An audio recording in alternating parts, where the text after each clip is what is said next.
So. Do we have our people? What is? Do we have everybody? So, there's Cody. I don't mean Cody, I meant the legal staff.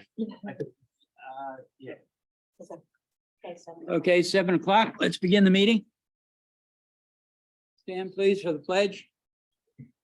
Pledge allegiance to the flag of the United States of America and to the republic for which it stands, one nation, under God, indivisible, with liberty and justice.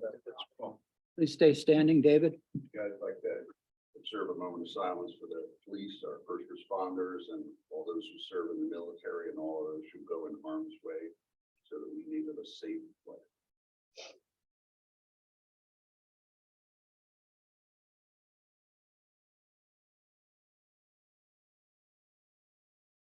Thank you.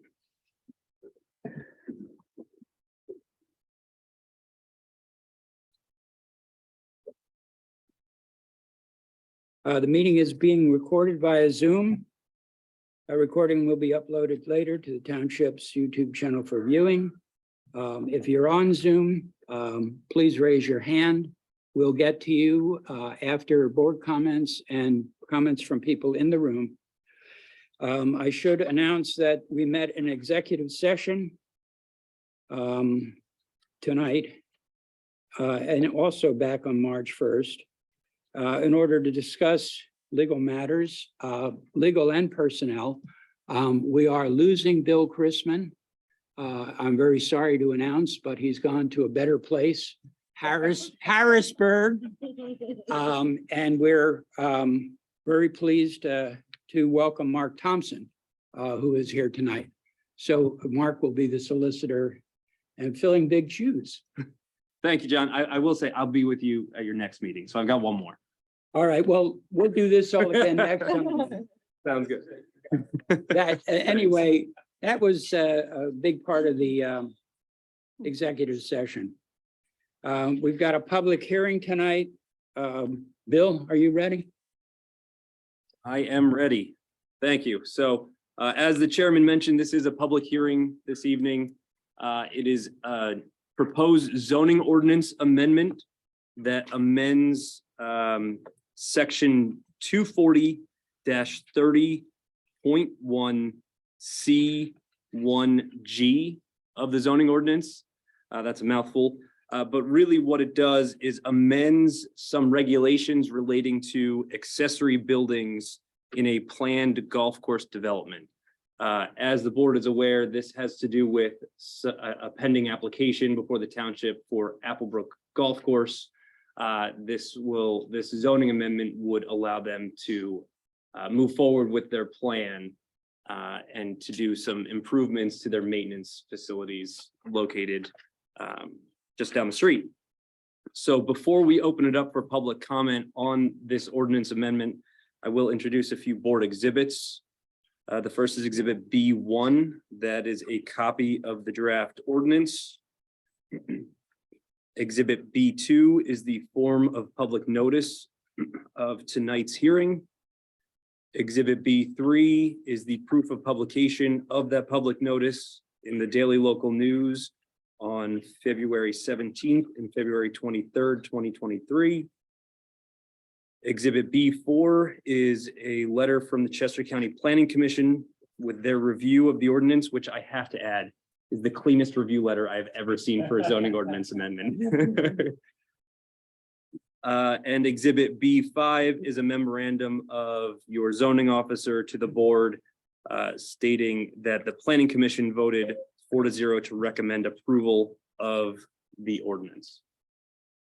So unless you have any specific questions about the ordinance, I know you've all reviewed it and it was posted on the website, then I think it'd be appropriate to open it up to public comment if there is any. Should we have a motion? Not during the hearing. At this point, it's Close just the public hearing comment. Good. Bill, would it be fair to just simply say that the gist of this ordinance, which is a very few changes, it's very specific because it's limited to really one zone in the township planned golf course developments, accessory uses. And it's allowing them to update their facility within the existing allotment of space they have through the easement. So to work with the existing footprints, but if they expand beyond the existing footprints, as long as they don't go beyond the easement and meet stormwater and related requirements, that's kind of the gist of it, isn't that That's- about it? That's it. That's the entire gist. You're right. Okay. Do we have any public comment? Any on Zoom? Doesn't look like it. Can't even see the Zoom. Who's on there? One person? One person. Okay, and no hands up?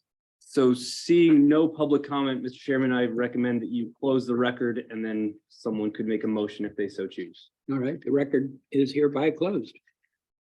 Motion? Mr. Chairman, I would like to make a motion. We approve ordinance 129-8-2023 to revise accessory uses in a planned golf course development district. I'll second that. Okay. Still no comment? Yeah, good. Haven't heard the I motion. have no questions. The motion's been made and seconded. Okay, I let's don't have any questions. put it to the vote then. All in Okay. favor? Aye. Aye. 5-0, it passes. Very nice. Shut up. Oh, is that it? You're done now? Aye. That was pretty quick. Um,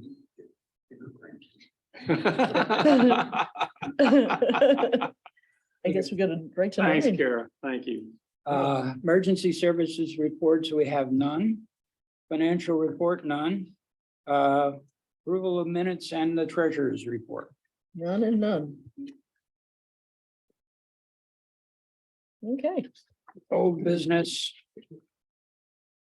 This is the rendering of conditional use decision for 1010 Hershey Mill Road. And this is not a hearing, right? This It is not a hearing. It is just the reading and the rendering of the decision from the hearing on January 17th.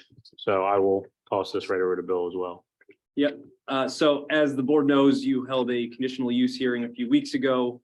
Under the municipality's planning code, we had 45 days to render a decision. The applicant did grant us a few days of an extension to get to today's meeting to render this decision. You have a draft decision in order in front of you. If you believe that that is appropriate, I think someone could make a motion to Mike? grant the conditional use contingent upon the conditions listed in the order. I would make that motion that we Yeah. grant conditional use to the applicant at 1010 Hershey Mill Road, subject to adherence of all stipulations set forth in the draft conditional use decision. I'll second that. All right, we're not going to read the conditions. Do we then? need to read the conditions? Does anyone in the public want us to read the conditions? It will be posted on the township's website and sent out to all parties tomorrow. Hearing none and seeing none on Zoom. We won't read the conditions. They will be posted. Comment by the board? I have no questions or comments. There are 19 conditions, just as a point of reference. And I will say, I have 3 extra copies of the unsigned order if anyone wants those. I want to talk to you before we do that. Okay, Um, you want to go into executive session to do that, or? I'm going to take a second. Okay, sure. Just. good job. Thank you. It's the typo. That will be corrected in the signed copy, but I do have drafts if anyone wants to look at them. I know one person. All right, questions from the audience about the 1010 conditional use? Come on up.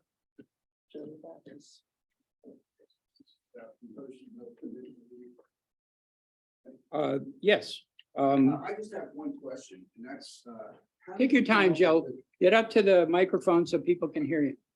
Okay, I only have one question, but how did you come up with the setback of 660? 6. For the Oh, that's pipeline. related to the oil, gas lines, Pipeline awareness. transmission lines. That is in the ordinance. I don't know when that was adopted or how that was come up with, but it was long before our time. Well, my question is, how did, Oh, I- last I year? can't All right, let long you- before my time. Let's go. Joe, when we had the pipeline, you may all remember the pipeline. When we had that come through, we decided that we were going to pass an ordinance that required a 650 setback. If you want to build or do something closer than that to the pipeline, then you got to come through. why? Why? Actually, Um, it's not a setback. It's a pipeline awareness ordinance that says if you're going to build within 660 feet of a known pipeline, you have to do an impact study, basically to acknowledge that it's there, what material is running through it.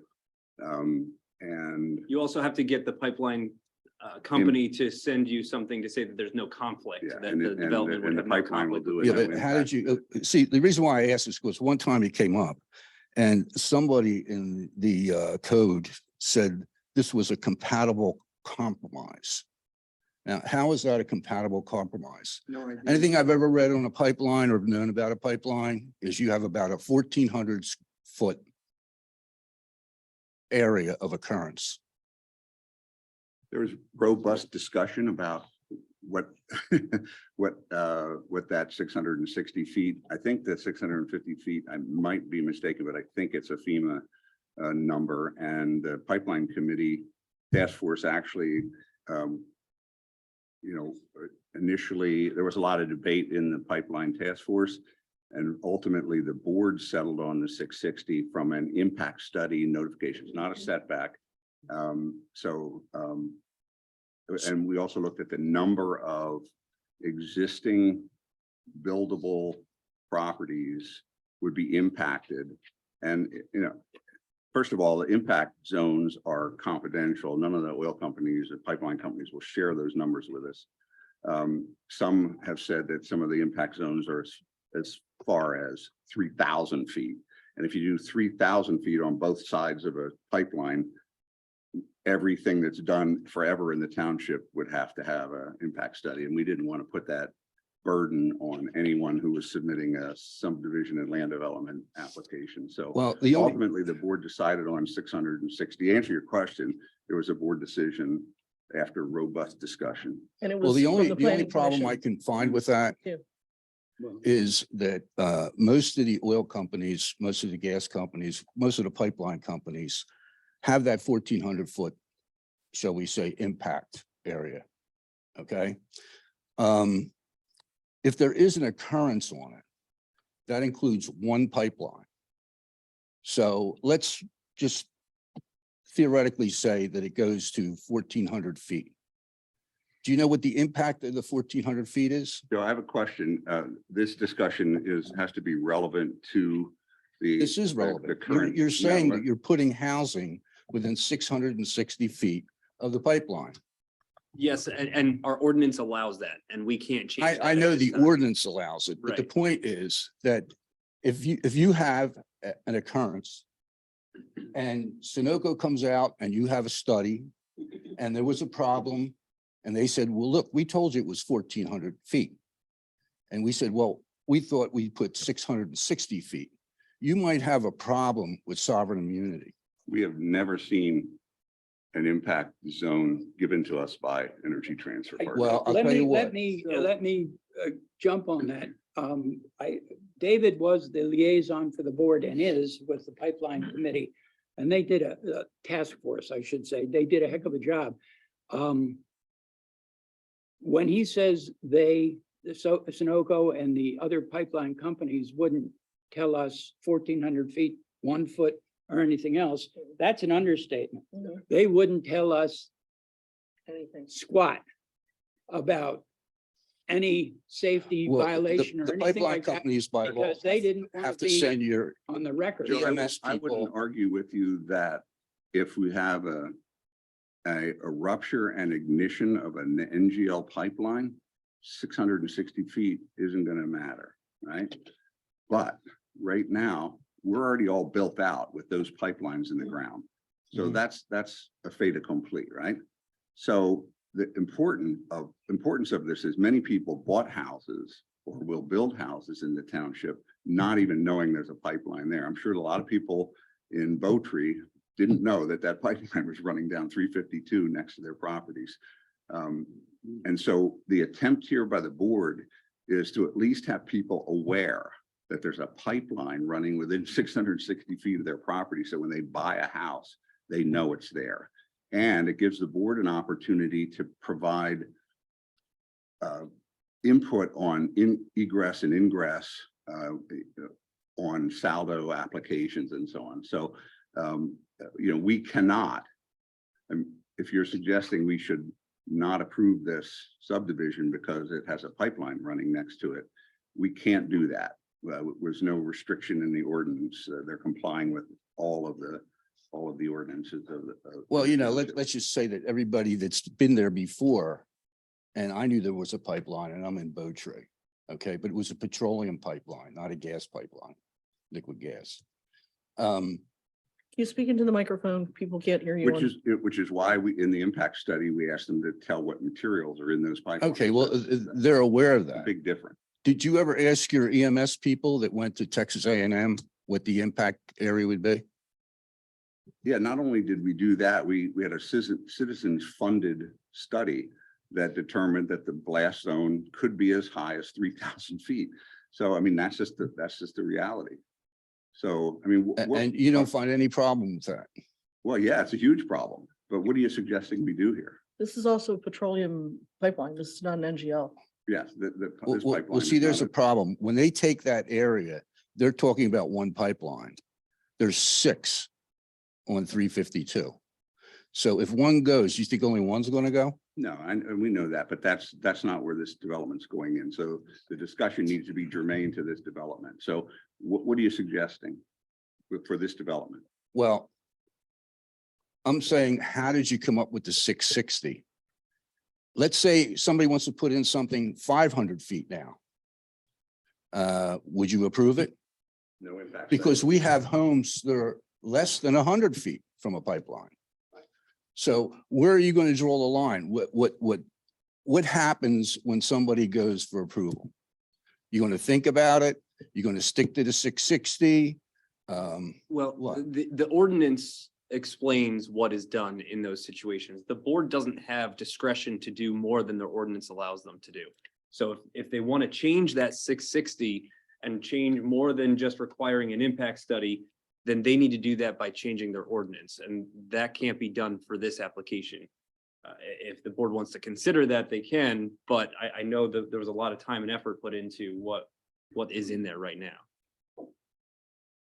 Okay, and you don't see any problem with sovereign immunity if occurrence happens? I'd have to, I can't say sitting here right now. I'd have to look at all the. I think it would be a good point to tell the Board of Supervisors an opinion about sovereign immunity and what could happen on an occurrence. Okay, thank you. Thank you, Joe. All right, any other comments from the audience here? And I don't see any comments up. Can we have a motion? Yeah, you have a motion in second. Okay, call the question then. All in favor? Aye. Aye. No? No nos.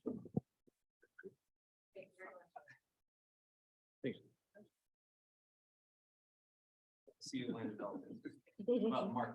I was gonna say, no, I think not. You had an easy night. All right, next discussion is on the noise and nuisance ordinance. Thank you, Mr. Chairman. So as the board remembers, in November 2022, you all passed ordinance 129G-2022. This tweaked the existing noise and nuisance ordinance in East Goshen. I did put some of the highlights of what it did in the memo here. It limited the noise waivers that was allowed to be applied for 4 per year. It also made sure the noise waivers had to be requested at least 14 days prior to the event in question.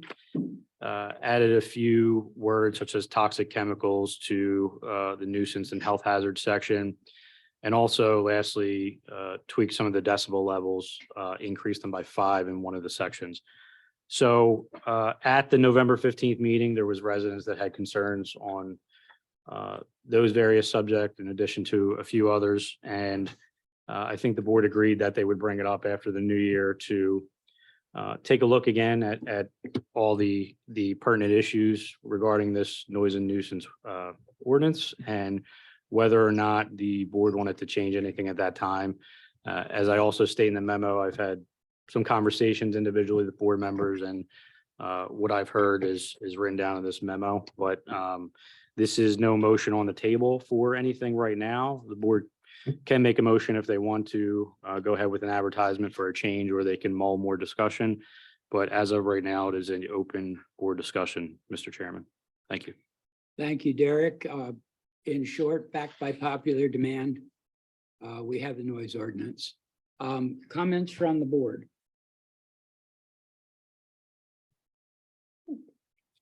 Thanks, Mr. Chairman. At this time, I am comfortable with changing back the decibel levels to what they were prior to our November 15th meeting, which Bill can correct me on, is decreasing everything down by 5 decibels back to what it was previously. In that specific section, I have to, I think it's in a couple sections, isn't it? Is it two? Page 2. 156.3A is in there. My notes have. Yeah, you know what? We may have taken it out of, it was in multiple places. We may have just consolidated it down to one. yeah. 156.3A.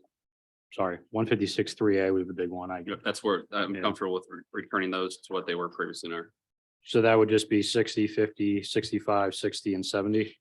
That matches what they were I think, previously, yep. yeah, okay. We trust Bill to be able to do that. All right. Further comments? No, I would say, I'm comfortable with that from Cody. I would agree to that as well. And I'm in agreement that we should raise those numbers back. All right, I certainly agree with that myself. So there's no motion at this point. No, there's no motion, this is A just discussion. discussion. And the discussion is open now to people in the room. And finally, we'll be open to people on Zoom. Anybody in the room with comment? Bill Guyer. I was gonna say surprise, surprise. Bill Guyer, 1560 Tanglewood. So first, thank you for having this discussion today as you agreed to in November. So I appreciate you. Just actually, one of the items was one of the concerns we had was reverting the noise decibels back to what they were previously. So thank you for that. I think there were two other concerns that Margie and I had that we discussed a bit, and some of the other residents also raised in the November public hearing. The first one had to do with the limits. So we still contend that the limit of 4, when you combine that with the rain dates, is really excessive. If you think about the scenario, you could have residents in residential neighborhoods, and these could be small neighborhoods. Think of it, Bowtree or my neighborhood, which has the smallest lots are, I think, roughly three quarters of an acre to maybe an acre. But you could have, these fairly close quarters where you could have pretty much an ongoing situation where particular residents could request on a regular basis to have events with exceptionally high noise levels. Or it could be music, and it's really not, I think there's been some past discussion about the music saying, is music noise? It's not really a question of, the quality of the music. It's really about, people enjoying, peacefully enjoying the property. People don't move into residential neighborhoods expecting to have, events on a regular basis. next to them. So the current limit, when you, like I said, when you look at things like rain dates, I think, Bill, you mentioned that theoretically someone could submit a request for a waiver for, let's say, June 1st with rain dates of June 8th, June 15th, and June 22nd. And they could request that to the township 14 days in advance of June 1st. By the time the township processes that request, the nearby affected residents might get a week's notice, a week before June 1st, that an event's going to happen one of the 4 days in the month. So it's hardly something that could happen in not just 1 month, but 4 months. And likely it would be 4 months, where the weather's warm. So people aren't going to typically have outdoor events, as an example, in the winter. So, we contend that the limit of 4 is still unreasonable. And I will tell you that when this issue first came up, I was advised by the noise control officer, that was Mark Gordon, when he was in that role, that the prior limit that he had established was 2.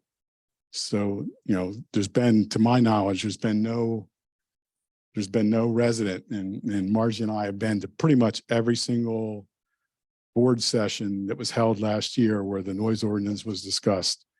There's been no resident that I'm aware of that has publicly asked for a limit of 4. So has anyone?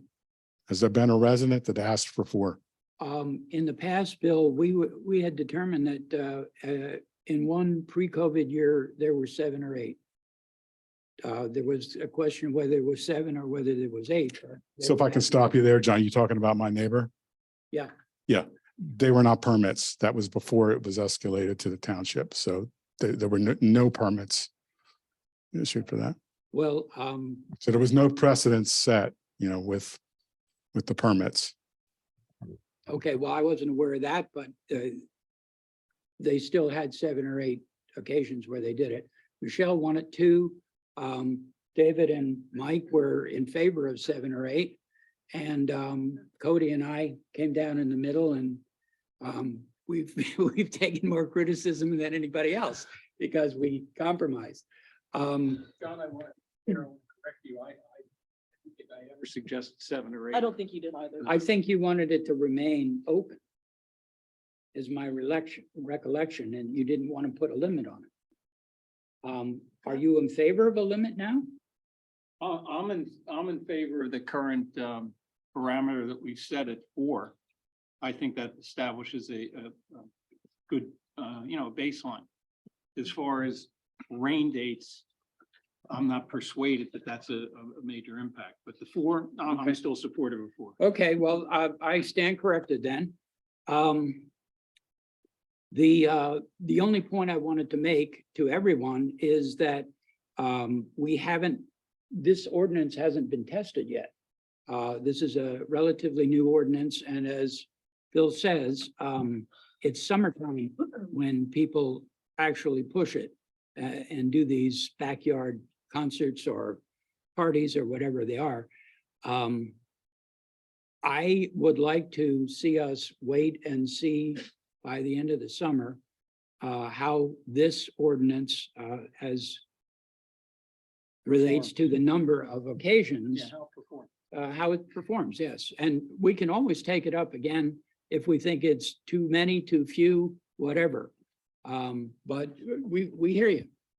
And I'm amenable to that, John. Let's see the performance, and if there's an issue that comes up that punctuates the need to address this new ordinance, I'm all in favor of opening that discussion again. So thanks for that conversation. So it almost sounds like you pretty much confirmed what I think, some residents, I've heard feedback that it almost seems like the limit of 4 was established for one resident in the township. And that's kind of what you've just confirmed. Bill, I do want to mention too, I could be wrong on this, is that previously we had unlimited amount of waivers, correct? I never Yes. heard of a limit on the waivers. So like, in- while I understand the respect for 2, it's hard for me to go from unlimited to 2. I'm just telling you, that's what Mark Gordon told me had been the practice. And if you look at the November 19th, 2019 Board of Supervisors agenda, so Michelle, John, and Cody, that obviously you weren't on the board at the time, but that draft that was put, that was also during the pipeline. It had the limit of 2 in there. So The draft noise waiver did, the draft noise waiver had a limit of 2. passed has 2. I'm saying that was, this was during the pipeline. There was an understanding that the noise ordinance needed to be amended to address a number of things like the things that are in there now with bamboo, but also like construction activity. So the Derek, I board, think he's referring to an old draft that never went anywhere. It was never adopted. Okay, right. okay. It was But I'm never saying approved. that was the standard and it was put in, and obviously the solicitor didn't have any problem with that limit of 2. I mean, to me, as administrator, and I have to enforce it, the standard to me is what it's codified as, and there wasn't anything codified as far as the amount my office can say, no, you had your limit, that's it. That's all I'm saying, but I was just clarifying what you were talking about. I wasn't sure. I do want to say something about the ordinance as it stands right now. Nothing is perfect, but we have some parameters now that we can follow. And at the advice of counsel, there is verbiage in here that allows for there to be enforcement based on the observations of a police officer when they're called to the scene. And so it gives them some leeway in enforcement.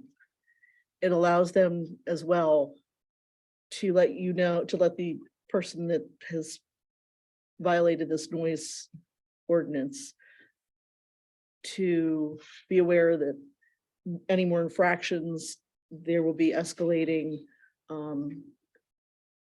consequences, if you will. And we might actually be able to enforce it a little bit more effectively because of that verbiage, because it does allow it to be left to interpretation of the responding officer. Well, and another, if I might, Michelle, to pick up on it. Dave, just one second. Let me make a Okay. comment first, very quickly. Michelle is not just expressing her own opinion. She is the police commissioner this year, and she spoke with the police chief and I think one of the officers about this very thing. And today, she went out of her way to do that. So the bottom line is that if you think noise is excessive, regardless of the ordinance, you can always call the police and complain. Absolutely. Okay. I'm sorry, I interrupted you, Michael. Go ahead. Now, what I want to pick up with Michelle's comment, and that is let's presume we currently have these 4 up to 4 exemptions, 4 waivers per year for property. And say the property owner got the waiver for the first party, event, gathering, what have you. And it generated complaints. There was excessive, whatever, quote unquote, excessive. That would weigh in, and Derek, correct me if I'm wrong, that would weigh in the discretion of the staff and administration of this ordinance to consider whether or not they're going to grant another waiver to the same property owner, given the immediate history that's just occurred. So there is kind of a governor there, if I'm not mistaken, with the discretion of the staff based upon any performance of the prior waiver and how it either performed or didn't. Yeah, and it's also based upon cooperation with police. So for instance, in any situation, if police progressively get more and more complaints, whether it's that day or strung across multiple days for similar events, and they forward the reports to Dwayne for enforcement purposes, that'll clearly go into future. It'll kind of go into the Yeah, file, yeah, so to speak, yeah. for consideration. I'd like to just make one caveat to the comments, and that is that every time we talk to the police, they do not want to respond to noise ordinance complaints. That's not what police really do. And if you talk to the chief, she says, don't put me in a position to enforce noise ordinances. So any encouragement of calling the police if you have a problem as a first solution, I don't think is a real great idea. Well, that was actually, the chief said, they have to, but the chief said that today. She said that the verbiage allows them the ability to enforce this ordinance with some discretion. Yeah. And so she said that they do respond to noise complaints Right. all the time. Well, She it didn't would, tell me how many, but she said she responds to they respond to noise complaints all the time. And they deal with them individually. right. So I'll just point out that, I think most residents in the township, and I mentioned this before, they move into their neighborhood, they realize there's going to be one-time events for graduation parties. We had parties when our daughters graduated. That's common, but that's different than people don't expect to move into neighborhoods, in our township and expect to be exposed on a regular basis to recurring events and parties. So I think you may hear that as well from other residents. I don't think that's reasonable. So, we'll see how that pans out, as the weather warms up. But it really raises the question, you said the police will respond. Well, by definition, we've talked about this before. And now thanks for recognizing the 5 decibel increase was really unwarranted, and reverting it back. But by definition now, the normal ordinance is if someone, creates sounds that exceed that decibel limit at the property boundary, by definition, it's a nuisance. So. Then you contact the police. That's what you're supposed to do. If it's bothering you, then you should contact the police. So this also leads to, I think it's a slippery slope, should the township think about it? Should you be in a position where you're authorizing, parties or events in residential neighborhoods in the township? This was the question I had, which is, what is the intent? Is it merely to, control traffic and parking from a fire and safety perspective? Or is it truly saying, we're going to make a decision that we're going to create a public nuisance for some nearby neighbors by permitting sounds that are in excess of the normal noise limits? Bill, people are still haven't heard. gonna have celebrations. And they're not gonna ask us for a noise waiver. There are many people that have pool parties. And I understand that. You're right. You're exactly right. Unfortunately, there's a certain amount of just trying to be neighborly and understand that these things happen. And this is why we're trying to limit things in this situation, because it seems to be this is a severe, more of a severe case in that it happens so frequently. And so there is a certain amount of, we'd like to not govern something like that if we could avoid it. But, we're trying to address the situation that the residents who have shown up. We're trying to address some of those situations the best we can. Okay. So, Okay. I see a hand going up back here. Just for everybody, if you want to speak, please come against the wall here in line and you'll have your turn to speak. Come up. No. So thank you. I appreciate the time to speak. And I hope you consider my comments again. Thank you. Wayne, if you want to say something, come up. and while we're switching speakers, can I just point out on page 3 of this ordinance, there's an omission. Under D, noise sources defined as nuisances, 1C, we have it enumerated, except between the hours of 7 to 7 PM prevailing time, Monday through Friday, between the hours of 9 AM and 5 PM with no Saturday listed or any time on Sunday. So can we add, since we're gonna be changing things, can we add the Saturday as a correction? Sure. Thank you. Okay. Okay. Ken. I'm Ken Flanagan, 602 Marydale Drive.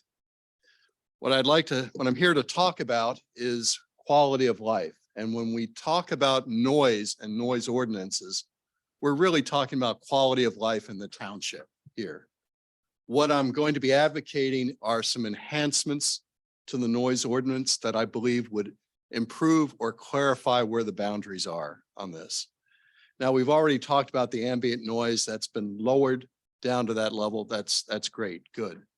What I am concerned about is when we issue a noise ordinance waiver, there is no upper limit to how loud that could be. Now, we know from information published by the CDC that hearing damage starts, although temporary, starts at 70 decibels, and the louder it gets, the more severe it gets. By OSHA law, if I step into an industrial environment above 85 decibels, even for a few moments, I've got to wear these earmuffs. It's required by law with severe penalties. These are 27 decibel earmuffs, reduce the sound 27 decibels. What that means is in 100 decibel environment, which could be permitted currently in our ordinance, this would just take me just under the legal acceptable limit. What I'm advocating here is that we need to have the noise waiver. I understand it's goodness there, but there's no upper limit. Think of how high it could go. Additionally, because noise, the loudness of the noise is relative to the distance from the source. So a loud noise on a 1 acre property, let's say it's for the sake of 1 acre, it's at 90 decibels. On a ½ acre property at the boundary line, it is 4 times louder. That's the way noise works. So what I'm advocating again is that there is an upper limit to how high the noise ordinance can go. And above that, you're impacting the safety of the residents. Now, when I'm in an industrial environment, if I don't like the noise, I can turn around and leave. But if I'm on a yard, my house, I can't leave. I don't have that same method of escape as someone at a concert or industrial does. The second aspect I'd like to advocate is not necessarily a loud noise, but an obnoxious noise. You folks may have heard of something in trucking, it's called a Jake brake.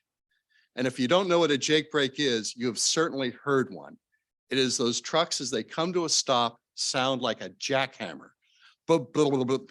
I can't do the noise, but it's obnoxious and it is controlled by the driver. Now, I happen to live along 100 yards off of Route 352, very near the stoplight of 352 and Boot Road. When some trucks come to that stop, and I'm going to emphasize some because this is controlled by the operator. At 6 a.m., I will hear that Jake brake noise. I will wager that other people along major roads, every stoplight at 352, those residents are probably hearing the same noise. What I'm advocating is that for a quality of life issue, that we prohibit the use of Jake brakes within the township. There are other towns in the state and many, many in the country that already do this. We don't have the type of terrain that requires it. The operators do it for 2 reasons. One, it saves their brakes at your expense. And second, some of them frankly just like making the noise. So the 2 aspects here of enhancements to the noise ordinance, prohibition of Jake brakes and an upper limit when you issue a noise permit, how loud can it go at the property line? One question on the Yes, upper Mr. limit. Shuey. What about interval Pardon? of the noise? So that- you're talking OSHA standards. Yeah. Now, the OSHA standards, as we talk about that, Please. Sorry. Never don't move away. OSHA standards, you will affect your hearing. The question on the OSHA standards, and you're right, interval is part of this, is how permanent is that? Is your hearing damaged for 5 minutes, 4 hours, or in my case, in some cases, the rest of your life? So interval has something to do with it. But here's the interesting thing. I walk into an industrial environment, OSHA doesn't ask the interval. I know what the law says, but if it's above 85 decibels and I walk in there and the inspector gets me, there's a huge fine coming out of that. So you're right, interval from the OSHA standards, it matters. But we also know from the CDC that it actually, the damage starts less than 85 decibels. So I'm not looking for OSHA. What I'm looking is at the minimum, because OSHA is looking for the safety of the workers, we should be concerned of the safety of the residents and set an upper limit. I don't know if the limit's 85, 90. It sure shouldn't be 140, which is what a jet engine will be. So But you're we not should have an upper suggesting, you're limit. not suggesting, you're just suggesting a limit with no interval. I'm saying if we don't have a limit, parameters around this. my concern is we're setting and opening a precedent for others. I know what happens up in Hershey's Mill. It's not my concern. Lots are much smaller in Marydale, where I live.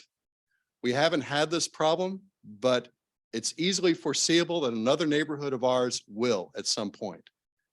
But to have an open standard and say, you've got a permit goes far beyond what OSHA, far beyond what the CDC would allow you to do, but we've permitted that. I don't find that acceptable. I think we have a duty for the protection of the residents and the safety to at some point limit and say, our permit will take you up to something, 90 decibels, whatever, I don't know yet.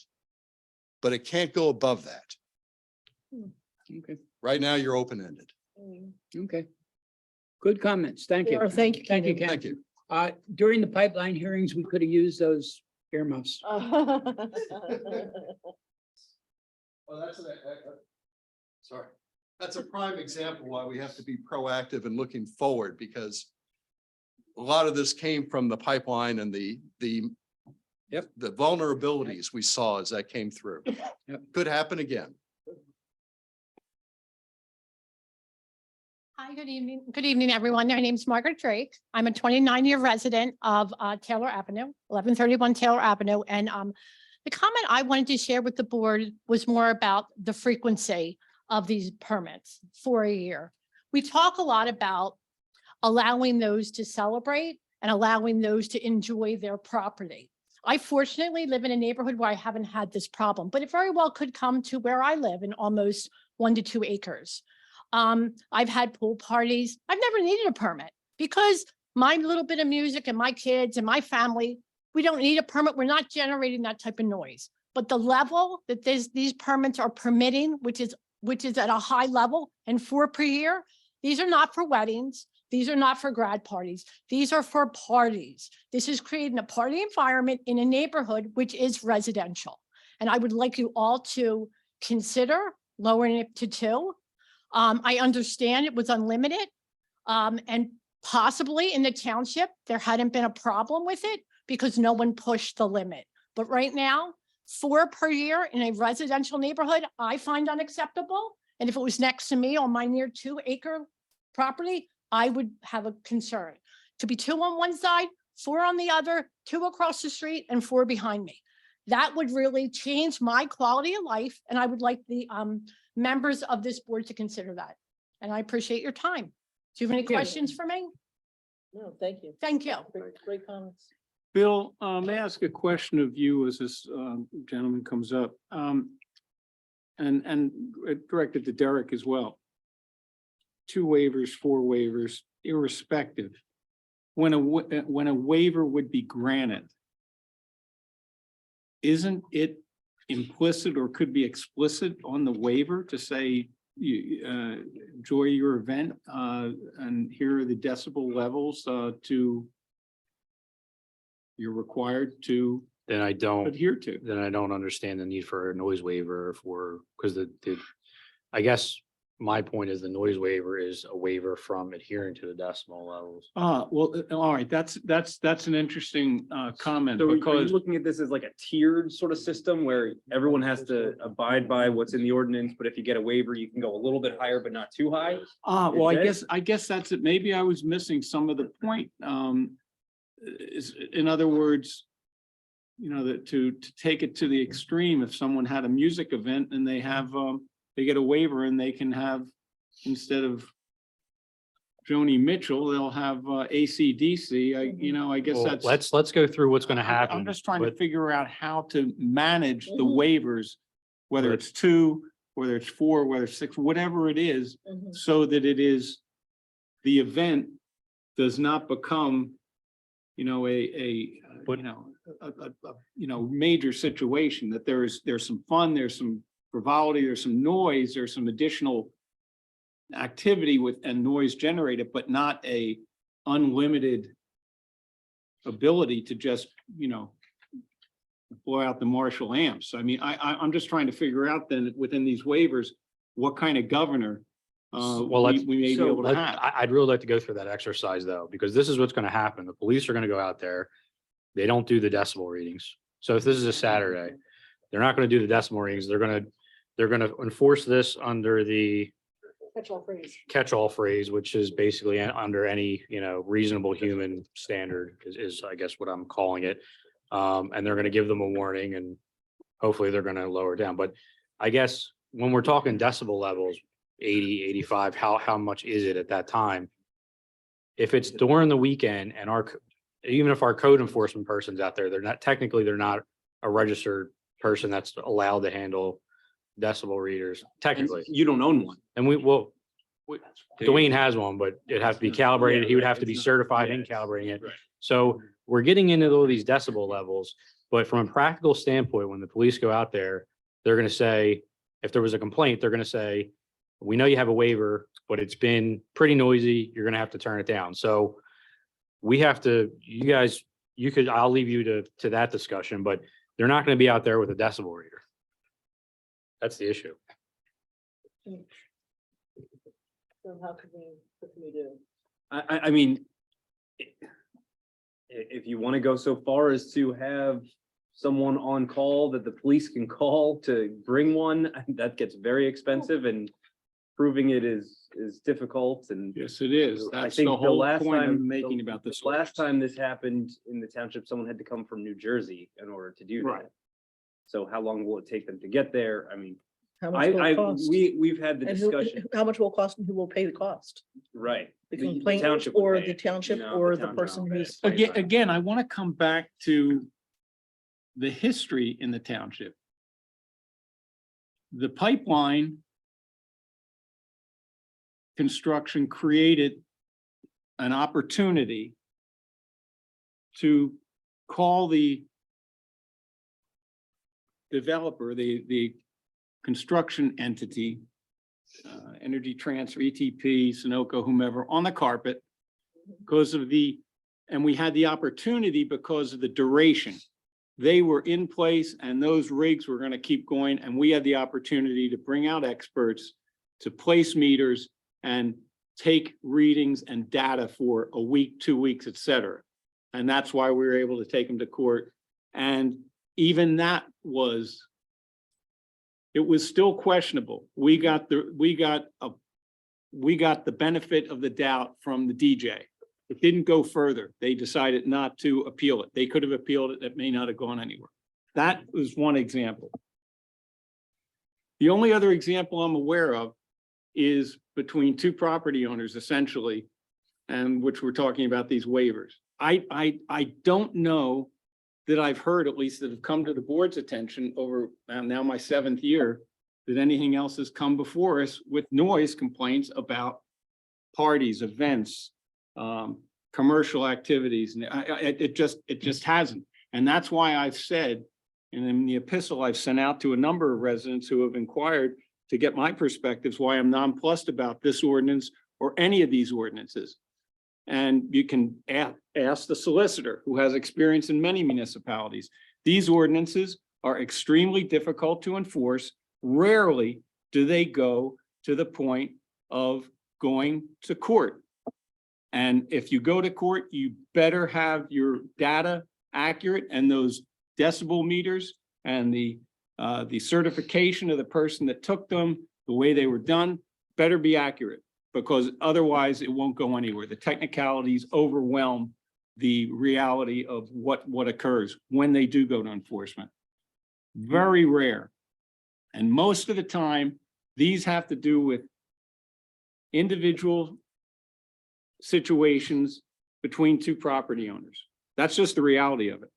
The other reality is we are in a suburban environment that is increasingly urbanizing, whether we like it or not. We like to think of ourselves as suburban rural. Well, baloney. Whether you're jaking down brakes, whether you're using a leaf blower, whether your contractor comes in at 7 o'clock or 6:45 and starts their mowers, there's a lot of noise in the suburban environment that is not necessarily music. And I don't know how to enforce that. And there's a certain amount of tolerance in the existence that we have these years in this environment that is just part of our standard of living. We can bemoan the fact that our quality of life is being the activities are detrimental. But the reality is there's a lot of noise in what we do and on our own properties just to maintain our properties, whether it's with contractors or ourselves. So these ordinances are very difficult to enforce, administer. I think some boundaries have been set here. I think the point taken about the waivers and is there an upper limit? That's a good point. I'd like to see, coming back to our I think it was, I'm not sure it was Michelle or John, let's see how this performs this next year. How many waiver requests we receive, how those waivers, how they play out, and examine from there. These are dynamic ordinances, always are. They're not ever perfect, and they can be amended. Just the way tonight we seem to have consensus to amend and return to some decibel levels. I don't have any more to say on these type of ordinances. And Okay. Before we, Bill, go ahead. I was just gonna say, before we get to more public comment, a couple things. Mike, thank you for repeating what I've said for every time that we've talked about this, and that is, these are very, very difficult to Mhm. enforce and cost a lot of money. And generally townships are not successful. That being said, it's not bad to have them on your books to regulate in some form or fashion. A couple things though that we could do, and that is, in the waiver section, it does authorize the township to set conditions on the granting of a waiver. And if there is an upper limit that there's a consensus is appropriate, notwithstanding Derek's concerns, which are very valid about whether it's going to be enforced or not, and how it's going to be enforced, that could be something that could be put into the granting of a waiver. I have an issue with upper limits without interval. If a contractor comes in and they have to detonate one charge to get rid of a piece of granite in the foundation, it would violate an upper limit decibel in a millisecond. And to me, that's not an issue. The second thing is, we keep talking about events. The ordinance also applies to commercial activity. Right now, we have a sewer main going through our development. When they started going around a certain section in our development, they found that instead of schist there was granite boulders. And they had to jackhammer those boulders out of the way of the new sewer. I'm confident that they exceeded the noise level, a decibel level in our ordinance. They didn't ask for a waiver. Nobody complained because we're putting a sewer system through our development. And so I just want to make those comments with regard to upper limits and also waivers. The reason we cited Energy Transfer was they were running a power jackhammer, pounding pipe into the ground in people's backyards for days, beginning at 7 o'clock in the morning and finishing at 7 o'clock at night. That's a quality of life issue. Somebody having a graduation party next door, that's, live with it, because as Mike said, we live in a suburban community and that's what people do. In my community, every Friday night in the summer, we have a pool party for all the residents. I'm confident that many of those, the decibel level exceeds the limits that we're talking here. Nobody complains. That's not true. 10 years ago, there was a person in the neighborhood who did complain every time we had a pool party, and the police would come out and ask everyone to be quiet. So, it's That worked. yeah, I mean, but the police don't want to come out. I don't think we put, we had a moment of silence for the police that go in harm's way to assure quality of life.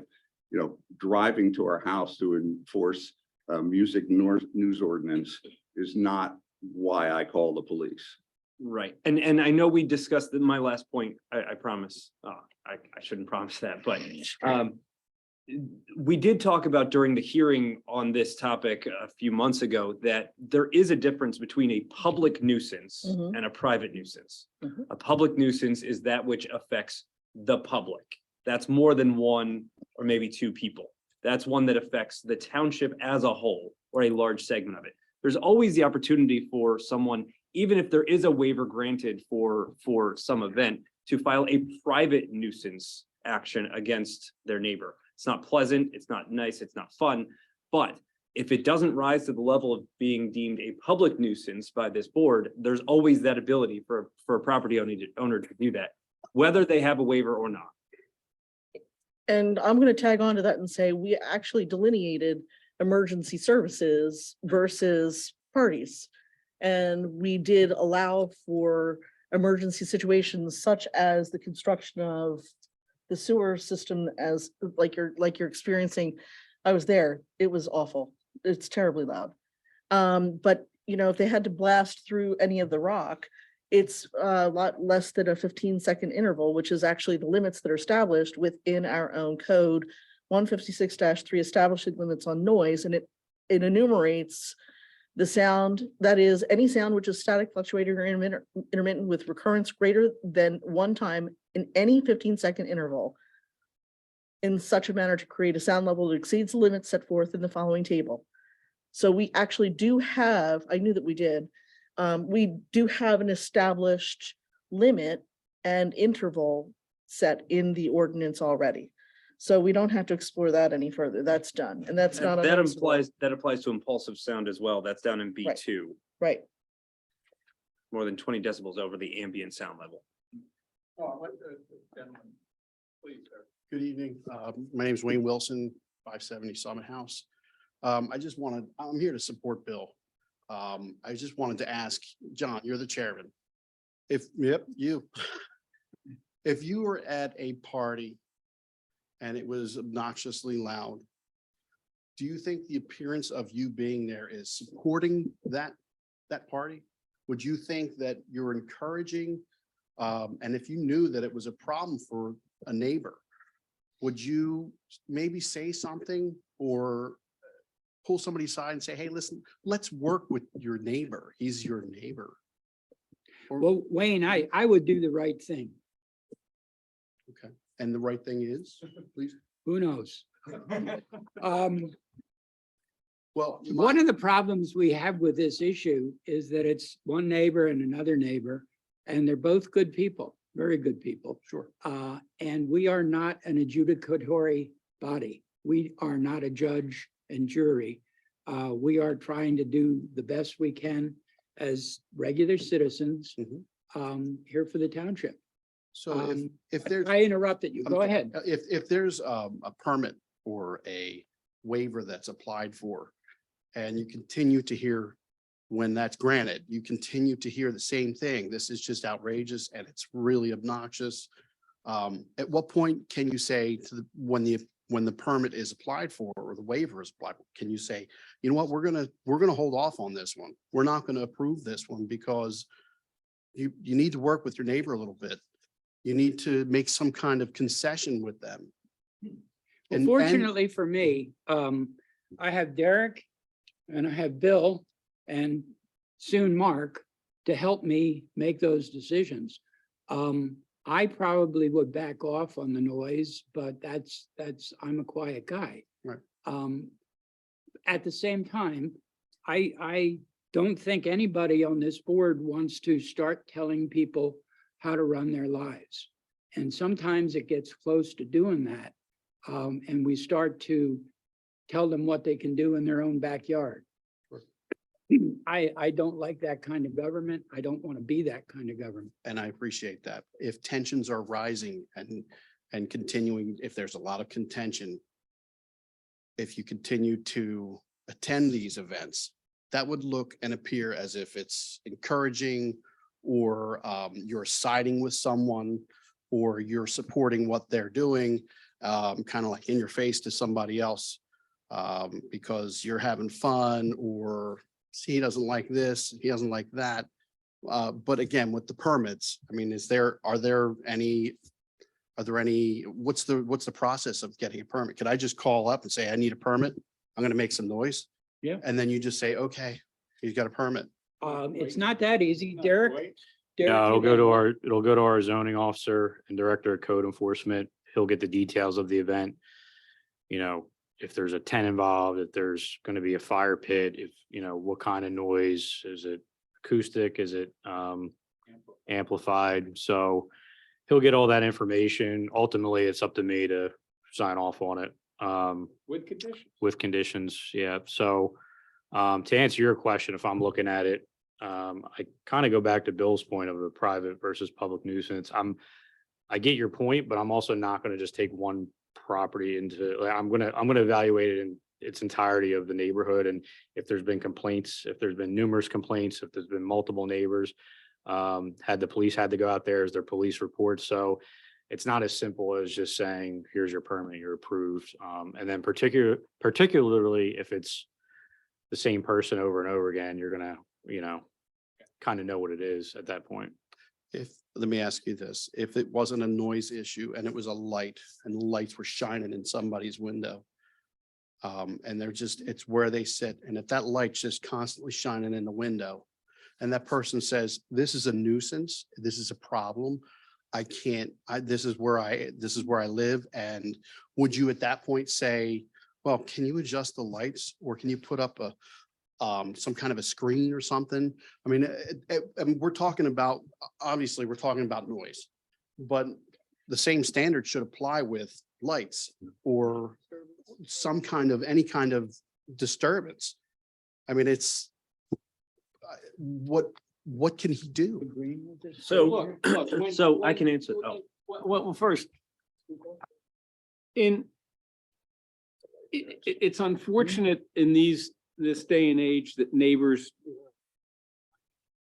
can't talk to each other in circumstances for fear of a flashback or a full out, separation of the neighbors and no further contact going forward and just creating more tension. That's where townships, local governments come into play. In a particular case like that, if the neighbor didn't feel comfortable talking to their neighbor about a light situation, they could approach the township and say, is it possible? I'm not sure what you have on the books, but here's the circumstance. I'm a little uncomfortable. I really don't know the person. I don't want to upset them. Mhm. Can you come out and see if you can discuss it?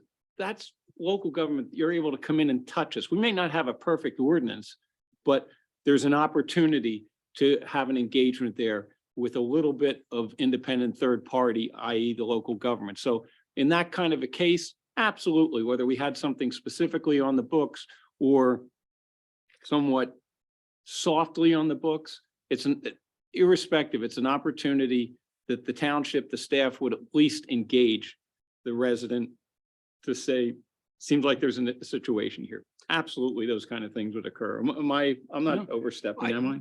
People I may know not I be, did that in my prior life. Mike, people may not be aware that your prior life included a job as manager in East Bradford. Was that Yeah. it? Yeah. So Mike's dealt with this sort of thing probably longer than most of us have. So your response to, if it's a light kind of thing, there's some kind of, you come in and talk about it. Isn't that what he's doing now? Well, I to mean, me, isn't that's why we're here talking about it now. And looking for some kind of resolution. He's not, I really don't think he's being unreasonable. I think that it's fair for him to say, this is upsetting to my family and me. Give me a little bit of break. Work with me here. Do something. I don't think that that's unreasonable. Wayne, I just have one comment. I feel like as a board, we may have not given everyone everything they've liked, but I feel like we've done a good job of trying to come down to a solution that we necessarily didn't have to touch in general, going from unlimited waivers to 4. Residents now have, what was the time frame before, Derek, where, because I remember sometimes you, We're up to 2 weeks. notice. for like They- a letter could get like the day before. yeah, I don't know. I don't even know. I maybe Bill knows better. I don't know if There's no time. So seemed now like we there have was no 14 time limit. days. Yeah.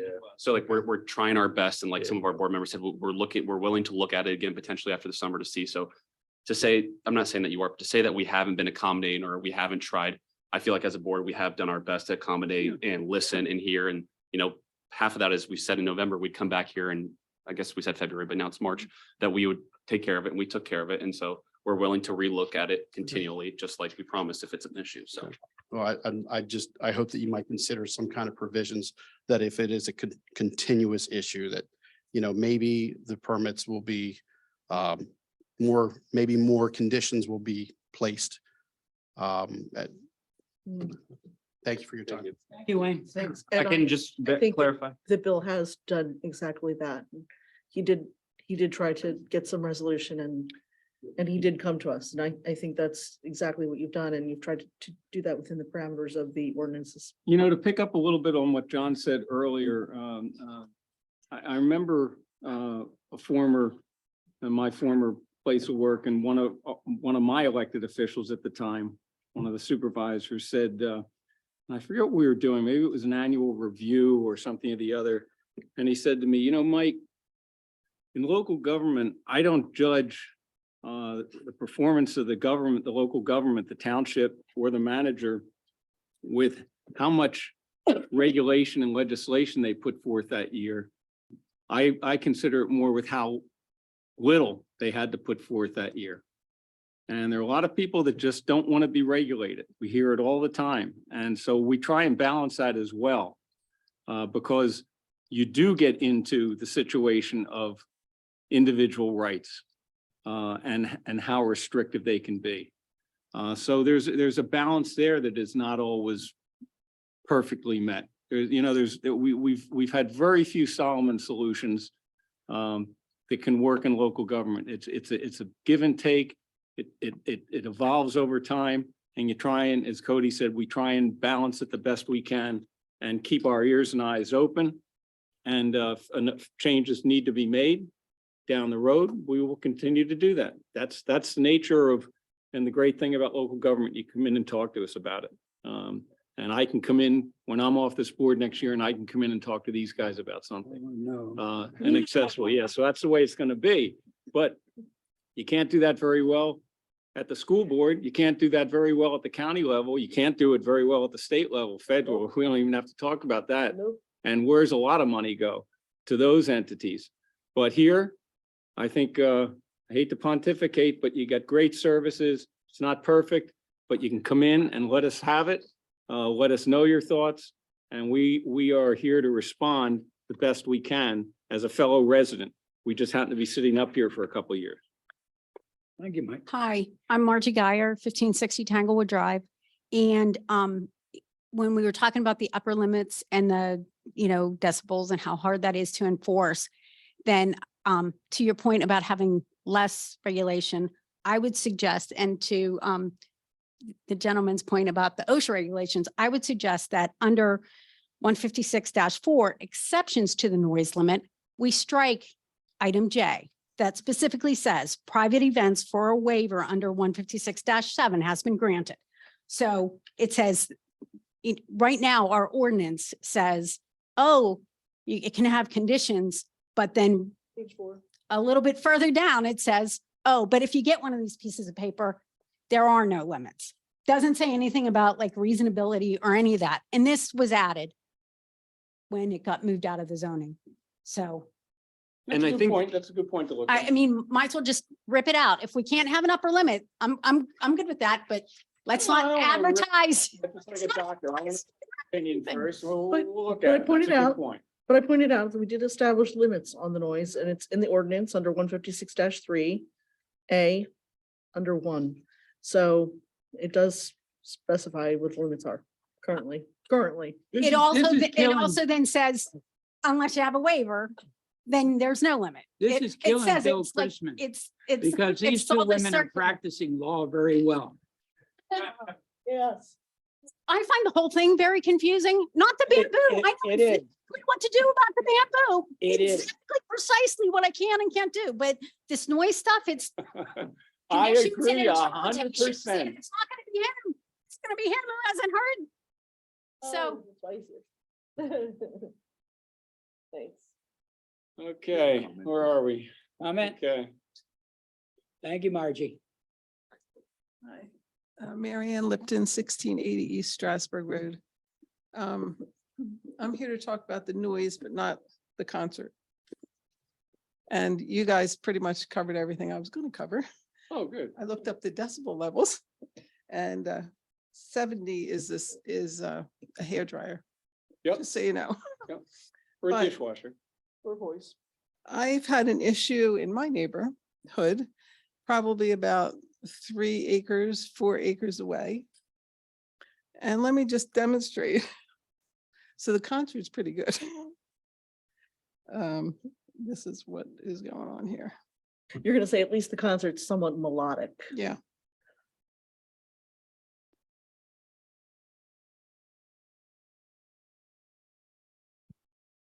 Oh, I get that in my neighborhood off of Hershey's Mill Road all the time. I know. Middle of the it's night. worse. You hear it too. It over is- in This is Hershey's 4 Mill acres Street. away. It's really loud. What are they doing? They're dirt bikes, sound like dirt bikes. No, it's He's not. running a lumber mill. Oh, that's the one that, that's not that condition. All day, we did every a few day. Years ago, was it? Trucks going in and out, all kinds of workers. Woodworker. It's, The neighbor behind him moved away because she didn't get any help. I don't know So, what- so Well, can What you we're have asking Dwayne you to do check is to that. notify the township so that they, so Yeah. the codes enforcement officer. I mean, that, Here. that, Done that? we kind of got that. Can you tell us how often you hear that? Well, not as often now in the winter, but he's stockpiling. I Right? mean, I have a So- picture, 3 times a like- week, once a week. I have a picture of what this was like months ago. It's like 3 times as big as that. Truckloads of Now, do you That- think they're trees running a come in. business there? what? Do you think they're running a bit? Well, see, that that's goes something beyond you- noise. Yeah, you need to share that with the codes enforcement officer so I- he's aware of that, so he can come Yeah. out and. I mean, we did with Mark Gordon, but he said, Can't do anything about it? don't go there. Well, he's let's try scary. it with our new codes officer. He's too we gruff. I got- said, you haven't seen me when I'm mad. Mark Gordon is gone. Yeah, I know. I didn't know that. until Well, he is. recently. So he's tougher. Dwayne is- I don't know what to do. It Dwayne, sounds like you can't Dwayne do apply- anything. Dwayne applies all of the rules equally. Doesn't matter. It's not zoned for a business like that. Can you, would you be willing to pass that photograph down to, for the board to see? Yeah, I can take a Well, new one. it This is doesn't what matter. you The look at. key is I'm you, curious to see it. what you want to do is contact the township one-on-one. They will talk to you about it and they will come out and take a look. And if you do that's what you that- need to do. That's If what you you need do to that, do. your neighbor doesn't know who complained. Right, well, he knows now. But I mean, there has been complaints and I was just told, don't approach him. All right, let's put that in the past. So I'm Let's like- come forward and bring it up again to Dwayne Brady, who's our code enforcement officer. Okay. 610-692-7171. Give a I'll tell you buzz. what, why don't you give Derek your contact information Okay. and Derek will make sure that I mean, I hate to Um, be a pain, but I know this that's not summer a is gonna pain. be outrageous. We're Because he's putting this piling all up. on this, Derek. this is going Just on so Derek. everybody He's knows. gonna take care of Derek connecting does to Dwayne. everything. Oh, he should have- No He'll comment. connect you. So Got make sure, 30 people just make sure you working give him your information before you walk 26. away. 26. All right, thank you. Thank you, Mary Ann. That is ridiculous. So- Okay, All right, the open mic is open. discussion is done. We done our discussion? No. Okay. Hi, I'm Hi. Deb. Hi, I'm Deb Wecheck and I don't normally do this kind of stuff. I live in Mill Creek, Go for it. but I'm just concerned. I appreciate everything that's been said tonight, but I'm just concerned that this is just kicking down the can No, it's not. and that, well, this is my fear is Mr. Flanagan made a great point about safety. And I know one thing that our elected officials do, you're to protect us. We're looking for you to help us with our safety and with the quality of our life. And we love living here in East Goshen and all that kind of stuff.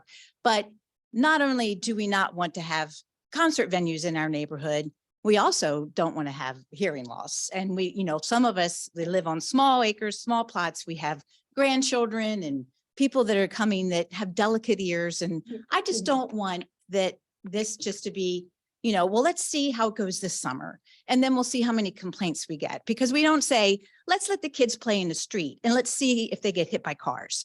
It's just I just feel like there needs to be, it's spring, let's do some spring cleaning of this ordinance. And why do we even have ordinances if you're saying we can't really enforce them anyway? I mean, it's very upsetting to hear, well, sure, we lowered the decibels again, but now we don't, I mean, I know that Michelle says we do have a limit now. She's found it in the fine print. But if we don't have anybody who can measure the decibels, it doesn't really matter. People can have a party. You can't, nobody can say, well, you broke the decibels because we have no way to prove that they broke the decibels. So could we get just a little more serious about this and actually try to have some sort, I mean, maybe we do need to hire somebody. If it's going to be a safety thing with our hearing and whatever, maybe, we just raised our taxes, maybe some of that money could go toward, hiring somebody on call to measure decibels of some sort. Because nobody, I mean, if you think about yourself, I haven't had this problem, but I wouldn't want a loud thing going on next to me, whether it's breaks or whether it's a party or whether it's a sawmill. So we just, there has to be a way to enforce this stuff. And that's what we're asking. Can we enforce our ordinances? And we Okay. can, Thank you. because Bill made sure to have a catch-all phrase that the police can actually use. But we've just been told you don't really want to call the police. That- So that's you not- that's not- say that one is- thing no, and then you're as- saying, as well, the- you don't no, really want to call. As the police commissioner, I was told today that you need to contact the police. If there's a noise issue, then you contact the police. That was from the chief of police, and it is an opinion. Everybody's entitled to a different opinion on this board, but that's what the chief told me today. She told me, make sure that we are contacted, and we will go out and we will make sure that But the we. police don't have the ways to measure the decibels. No, but the anyway. thing is, we have a catch-all phrase legally that allows them the freedom to be able to say, hey, you've got to pull back a little bit. This is what's going to happen if you don't. And so, and they will have that will be on the body cam. So when it's pulled, because somebody wants to hear how loud really was it, Right. it's going to be on the body cam. And that's evidence that exists when they're called out. We take this very seriously. We're trying to keep things as light as possible because as a board, we don't like to get involved in neighbor disputes, and we're trying to keep things very cordial and friendly. So any levity on behalf of the board, it's really just to try to keep peace and not escalate things to the point where we're yelling at one another, because that does not accomplish a thing. And the decibel levels then get to be a little high. Right? Right. So we do have verbiage in this ordinance that does allow for enforcement. And it's fair to allow an ordinance to rest for a little bit to see if there's a problem within the ordinance, and then go back and make amendments. These are living documents, and they're not, I've said it before, they're not perfect. We've all said it, it's not perfect. And so we have to allow a little bit of leeway to see how we can make it more perfect, more enforceable. Yeah, I'd like to comment. We are not kicking the can down the road. And to pick up where Michelle just referenced that these ordinances are dynamic. We said first of all, it was brought up to us as a board that maybe we need to refresh this ordinance to go over it again. We removed it from the zoning regulations, which complicate the administration and enforcement. That was one general thing that we did, but we took a look at the parameters. And then we said, when we adopted it, this revised ordinance, several months back, there were comments at that time. We said, we will take those comments up. This is where we are tonight. And we already said there was consensus on the board to return the decibel level. So we're not kicking the can down the road. We continue to discuss these things. And if you went to any municipality, I don't care whether it's a borough or any other township, and just say the 73 municipalities are in Chester County. I guarantee you that every single one will say it's one of the hardest ordinances, nuisance and noise, the hardest ordinances, regulations to enforce. It's just the way it is. Right. Mr. Flanagan mentioned that there are other states and things or counties or townships that have these limits with the Jake break, whatever. So, I mean, I guess there are other, And it is occurring in other places. let's take that one up for a second. Let's take that one up. We could- So we put a prohibition. Let me step back. We actually put a prohibition. I forget, I think this was a resolution we adopted a couple years back. That said, East Goshen Township has enough pipelines. We are not permitting any more pipelines, didn't we? Yeah, Didn't we? yeah. And I we feel a were lot of good. told that that is absolutely unenforceable. You don't stand a prayer, but we did it. Now, we could put a prohibition on no jake breaking. And No parties. so what do? Put up signs at every intersection, no jaking breaks? So. And then what, Mike, can I mean, do you really think that a trucker going through here is, and what if they do make the boom, boom sound? What are we gonna do? We're gonna chase them? We're gonna get the police to chase them and go, there we go. What, I mean, this is the matter of enforceability and administration. Tell me what we would do. So hold on. So if you want to entertain a limitation on Jake breaks, you need to apply to PennDOT to do so. Thank you. You need PennDOT approval. You need studies, you need all sorts of things. It's not just pass a resolution or That ordinance informs and me and further. put it up. Okay. So if you want to consider that, it's something that Derek and Mark can talk to PennDOT about. And how would we enforce it? Could we enforce it on state roads? No. I believe so. I believe If- if you if get we don't- you get PennDOT's approval, How do they enforce it from a practical standpoint? that you don't. Okay. If they drive past Thank the you. police officer and they do it, that's how it's enforced. That's it. Mr. Chairman, I'd like I'm to, not knocking, I'm just saying, some of these things are really difficult to enforce. They sound, they sound good. Let Wayne talk. Close the discussion. Yep. Can you? David. Yeah. Be short. We're focused too much on enforcement as it is, what I'd rather have is deterrence. And I think deterrence is really what our goal should be.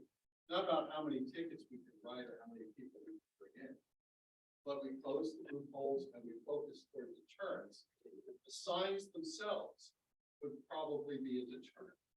Signs backed up by a few tickets, similar to out from the smile and a gun aspect, would have a lot of, but it all once again goes to how far do we want to go? That- But what I'm exactly. hearing is, you're not concerned because you're not living at a stoplight and having to hear these things at 6 a.m. Okay, I get that. That's not a priority, but for other people it is. So once again, we're being selective here on what we enforce, what we don't, and we're too much focused on the enforcement as opposed to the deterrence of the event happening, which is really where I'd like to go. Just to add to that, Mike- I have a CDL. Microphone, please. I have my CDL. Oh, good. And when I took my test and I studied for it, there are certain things that they tell you, do not disobey these laws. You will get fined. People get fined all the time. It's there, as he said, it's a deterrent.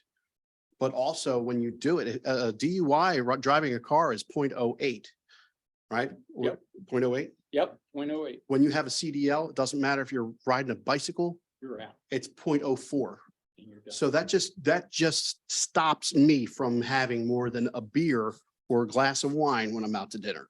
Because I'm not taking a chance. I don't drive a truck right now, but I have my CDL and I will get nailed for that, lose my CDL, court fees, all that stuff. There's a big deterrent. So as far as, I'm not saying that we need to go and do all this, but maybe it's worth exploring the possibility of getting signs, even in certain areas.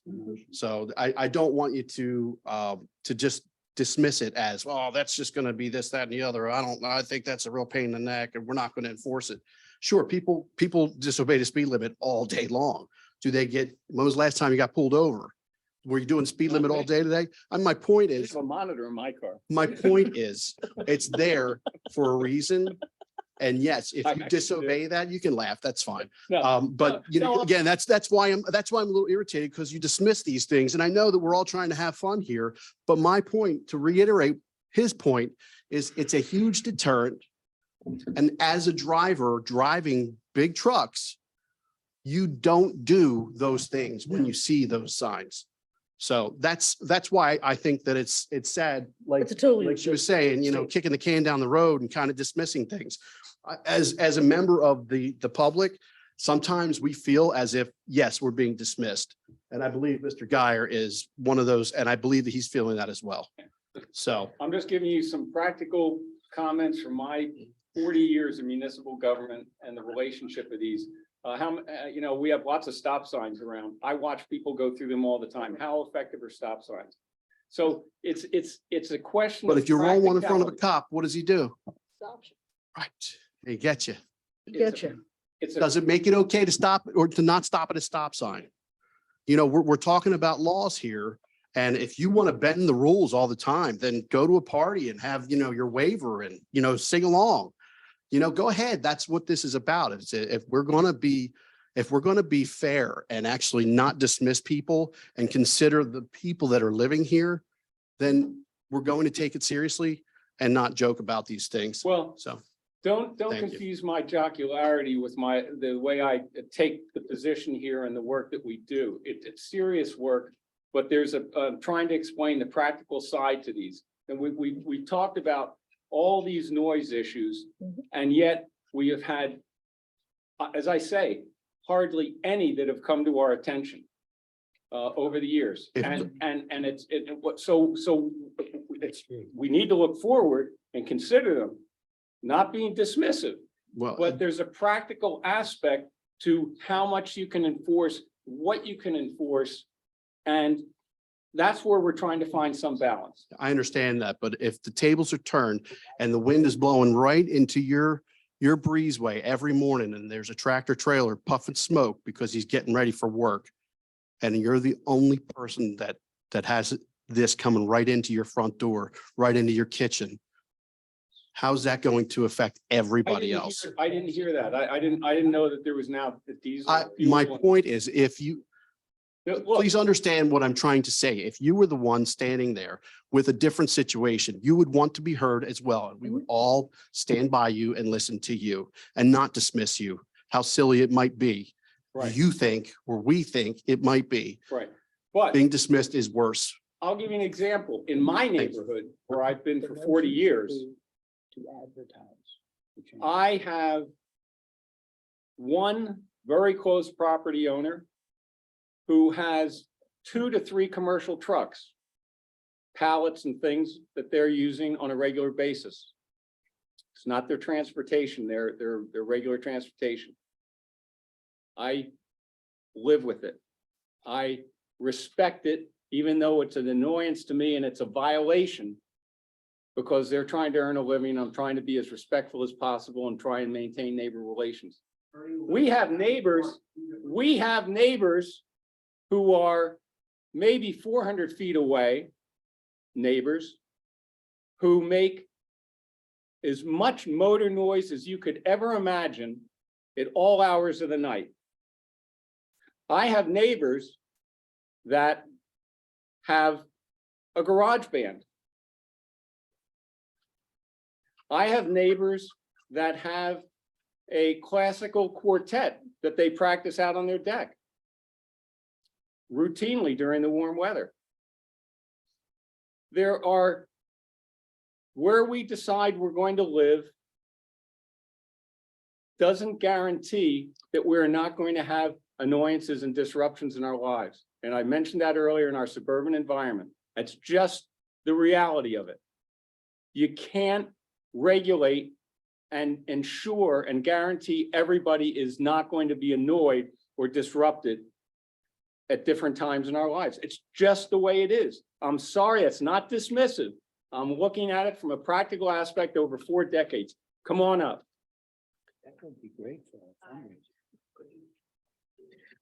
While you're coming up, I'm going to say this. We have also been given a lot of really interesting new information this evening that we hadn't previously had. Yep. And I'm grateful for the fact that Ken, you came up and you gave us Yeah. information about Yep. the Jake break, for Yep. instance. Yep. And Marianne, that disturbing The lumber. situation with the lumber. Sawmill, Which lumber. thing? Oh, boy. And, you know, and bringing forward to the noise limit and how that should perhaps be in the waiver. You have all brought in a lot of really interesting points, and we have a lot to consider. We're not going to be able to consider all of these things immediately. We have our due diligence as well. We need to find out, what does it take to apply to PennDOT for limits within our township? And how is that enforced? And we will Um, do that. We will do that. we do have certain things that we now have to think about and reconsider. So I'm just going to say that none of you should feel that you've been dismissed. All of you have brought valuable information to us, and we appreciate that very much. Absolutely. And so again, like I said, if there seems to be levity here, we're trying to keep things as light as we can, as neighborly as possible. You're not being dismissed. We've all written notes. We have information that we have to move forward with now and investigate. Mhm. So thank you for that. Yeah, Gotcha. thanks. Good, Michelle. Thank you. Hi, Kim Schaefer, 294 Devon Lane. I live in Hershey Mill. I purposely live in Hershey Mill because I wanted guarantee of quiet. I lived in Chesterbrook and I had neighbors who were up at 2 o'clock in the morning. I don't know what the heck they were doing up there, but they weren't reading a book. Anyway, but to get back to the comments that I want to make. Our world isn't the same anymore. We don't have people who know how to self-govern. They don't. And we have an immigration problem. And we have folks coming in here of different cultures. And what's cool and okay neighborly behavior for us may not be cool and neighborly behavior for X, Y, and Z. So we have to consider that. And I do, believe we're adults. We should be able to first try to attempt to solve our own problems. And we're neighbors, right? So we should have an open dialogue with them. But unfortunately, if we don't know how to self-manage, we don't know how to self-govern, at least if we had some more details in this ordinance, right? At least that gives me a stepping stone that I can go and approach someone. And I said, hey, rather than, hey, man, you're really loud. But if I have something here with details and I can say, well, you're after this time and you're at this decibel, again, it's very hard, to measure decibel, but I can at least say, look, per this community ordinance, you're breaking it. It's not me just being irritated. I don't like your party, the way you party, or I don't like your music. I have something to stand on and some parameters to follow. So I think that's really all we're asking. At the same time, you're right. Unlimited is, out of control, and we at least got to 4, and that's awesome. But we're also saying maybe 4 is too many. So that's really all that we're saying. So thank you. Good comments. Miss- Thank you. Good. Thank you. Mr. Chairman, I'd like to wrap up discussion here with a motion to advertise change to our noise ordinance specific to changing the decibel limit back to what it was originally prior to November 15th to our old ordinance, and then also to Michelle's change for Saturday, adding Saturday to page 3, D1C. I think is what we agreed to, because it's missing in that. And then that's just my motion right now. Cody, let me ask first, before there's a second to that motion, whether or not the board, staff, Bill or Mark to be, whether we'll have any other tweaks, revisions to this current ordinance besides that may come up over the course of the next few weeks that we may want to add to it. I just wanted to open that before we set the advertisement date and start it, whether there was anything else that we might be considering. But nothing specific at the moment, other than those that were brought up, but I don't know. I just let want to Derek keep go it open first. so we don't have to do it twice Sure. and, I'll actually second your motion. Okay. I mean, that's a board decision, but all I'll say is the Jake break research would, and Yeah, going through take time. PennDOT, that's going to take Couple months. that's going to Before you take quite get a while. response So from them.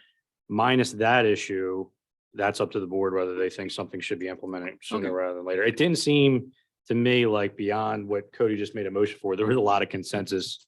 I know there was a lot of issues Yeah. brought up, but there wasn't a lot of consensus among Maybe I'm misreading that. No, I but think, I just I wanted to think make you're sure right. I'll I think, support that motion. There but I was a think, second, but I think that the other concerns that were raised is something that we said specifically to a couple of them that we would address some if it continues to be a problem and we could reevaluate in the future if necessary. Okay. All right, thanks, Cody. There was a motion and a David second. seconded. David seconded it? Yep. All right, comment on the motion? Board comment? No. Comment in the room? No hands are up on Zoom? I'll call the question. All in favor? Aye. All right, all right, thanks. Motion passes Thanks, 5-0. folks. Appreciate it. That doesn't mean we're done with this, though, folks, just so you know. Thank you for your comments. Yep. Next up is the approval of request for qualifications, commonly called an RFQ for a WeGo staffing policing model study. Thank you. Derek, is this yours? Yes, thank you, Mr. Chairman. So this is 2 years in the making between Westtown and East Goshen. Jointly, myself and John Altshaw were able to get this together.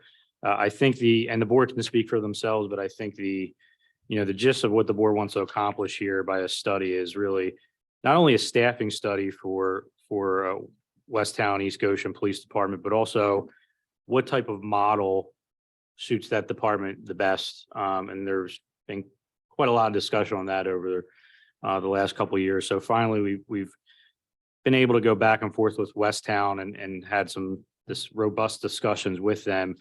And then the product of John and I's, efforts are here. This is obviously a short document. It's a request for qualifications that can lead to hiring somebody. It could lead to a more robust request for proposal. But that will be a board decision in the future. But this gets the process started. Westtown did approve this last night at their board meeting, and the draft motion is also in the memo, Mr. Chairman. Let me just, for Thank folks you. that are in the audience, let me just explain what we're talking about here. As you know, East Goshen is in partnership with Westtown Township for the WeGo Westtown East Goshen Police Regional Police Department. We also have a Thornbury Township which purchases police services. The boards have felt, and through the police commission, have felt that it's our due diligence when the police budget is currently about $10 million a year between the two townships. It's due diligence, no different than if the township was doing a comprehensive plan or an examination of other aspects that require a study to look at the way the department is staffed, and as Derek mentioned, models for patrolling and operations to ensure that our policing services are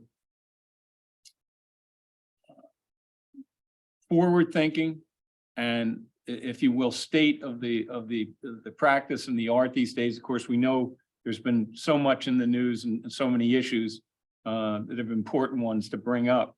But this has been an effort we've been talking about for about 2 years, and we finally got to this point of going out for qualifications for entities that may be able to provide a study for us to give us an assessment of where we are and where we could be going.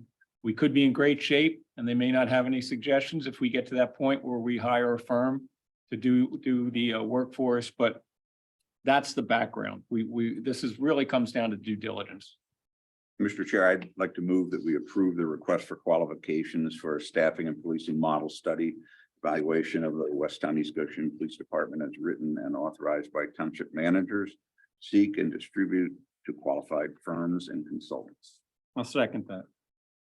All right. Comment from the board. Mr. Chairman, I'll just make one quick comment. Just would like some thinking for the board here.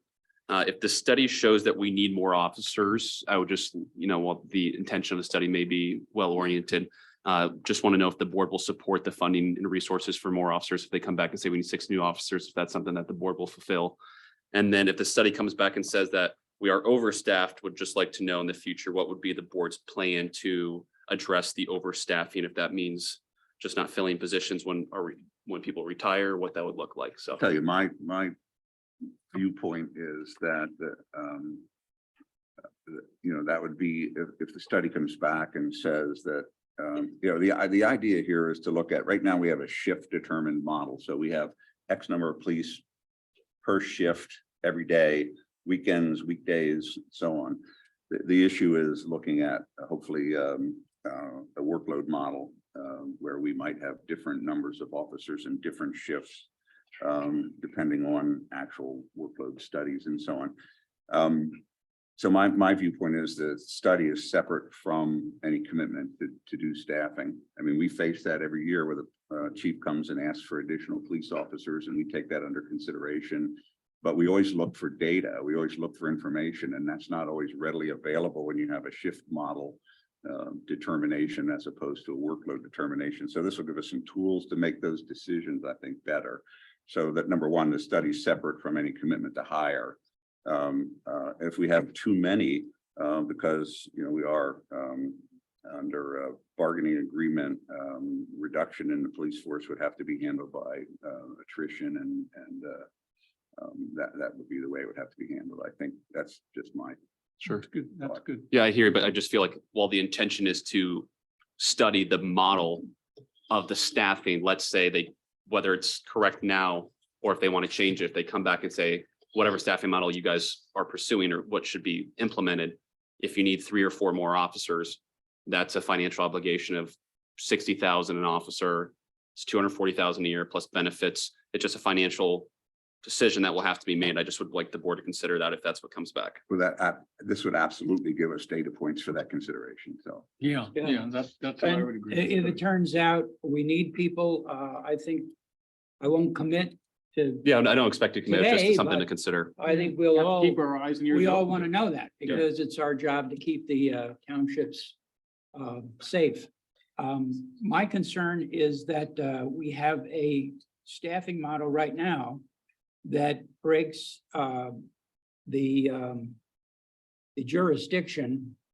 I have to say that because it's Westtown, East Goshen, and Thornbury into 4 pieces, and all 4 pieces are treated exactly alike. And what David brought up when this came up initially was that some of the big cities, especially New York City, are doing a good job with hotspot staffing. In other words, putting more police in areas where more crimes are committed and fewer police in areas where fewer crimes are committed. The other thing I have a concern about, and I'm getting ahead of myself because I'm getting into the subject matter.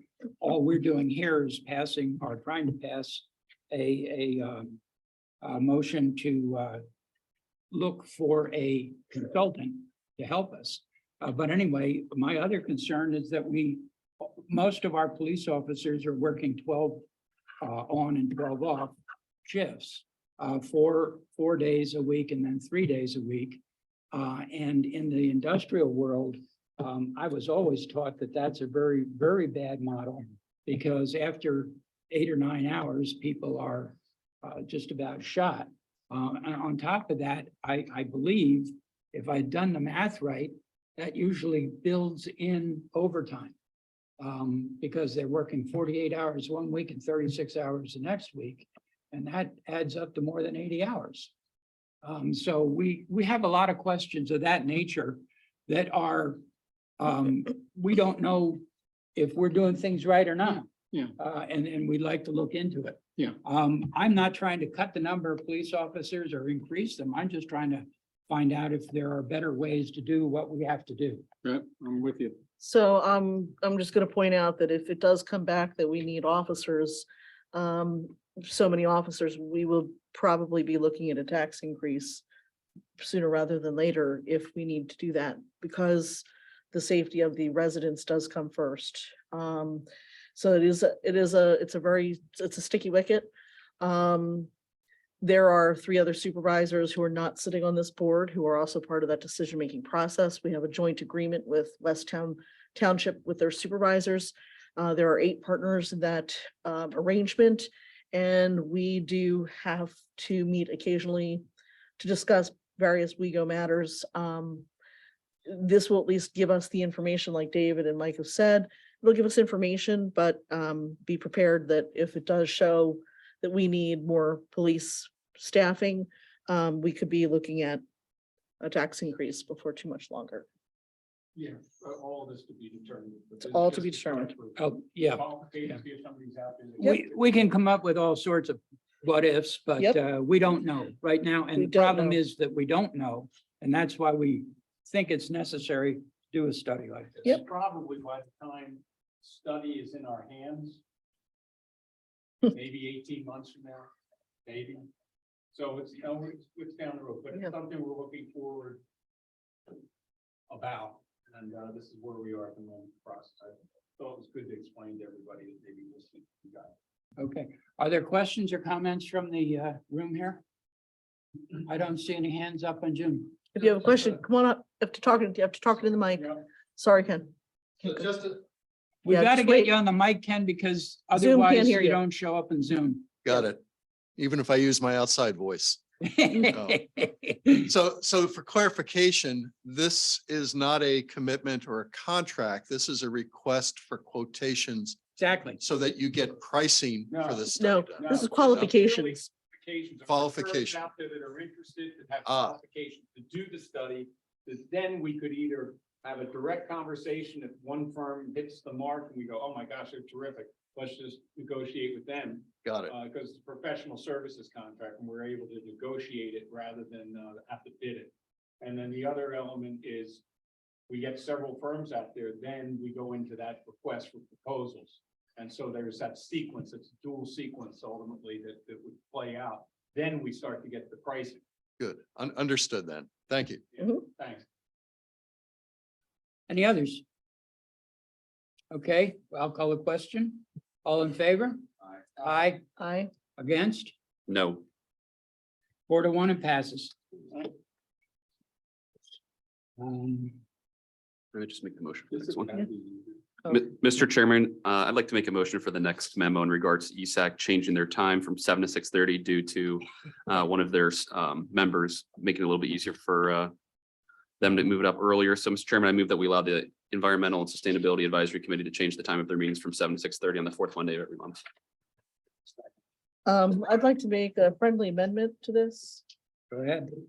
I would like to make a friendly amendment to allow for additional meetings to be advertised at the same time for planning purposes of our expo. The dates to be listed. Okay, do you think we can possibly list some dates of those meetings? I mean, That way we could advertise everything at one time. Is that possible? do you Yeah, I mean, think? I'd rather talk to Christy and Brian about the specific dates of that. I wouldn't know. I don't think we can include the specific dates in the motion. Okay, I'll withdraw that amendment then. Yeah, but maybe. you I mean, could look maybe, into- yeah. piggyback You could it just into add it saying in that, there, that'd be yeah. great. Yeah, maybe I was gonna say, maybe there's a way to frame the motion to do that. I'm just saying, Can I we, I can we, can't. can we do that?